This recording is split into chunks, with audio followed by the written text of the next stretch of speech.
In this video, I'd like to show you why I put lines on the ground. You will see a series of lines here. There's a set of concentric circles from the center of my pell. Each of them are marked 30 centimeters apart. They're drawn in chalk, which has been sprayed with hairspray to try to keep them staying longer when it rains.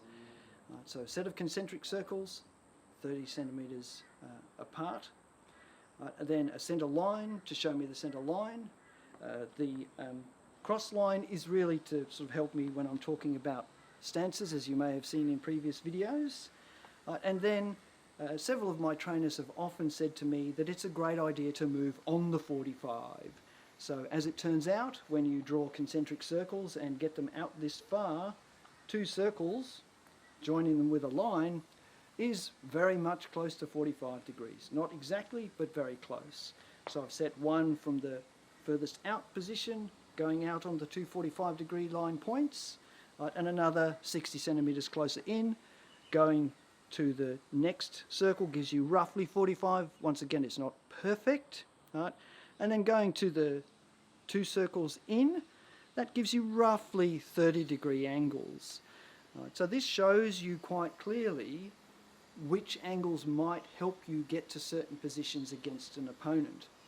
The other thing it clearly shows you when you're working with them is what difference a small step can take about whether or not you can reach your opponent.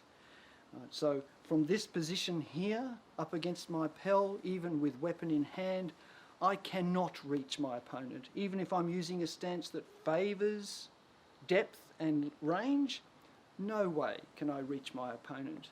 But as soon as I come to this one, in a forward-facing stance with body movement, I can absolutely reach my opponent for a thrust, but it's quite a long way away.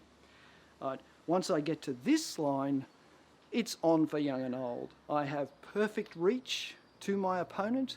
I can easily hit them with almost any shot I wish to do. I have no problem whatsoever. Then, obviously, if I start to use my 45 degree lines, coming offline to the opponent, I have opened in toward the shield side, I can get inside with slots, I can thrust over nicely.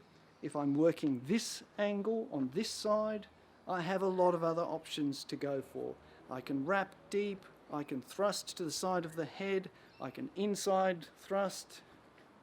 So it's really to show me how to get, hopefully deceptively, across the various ranges to enable me to reach and to perform certain actions.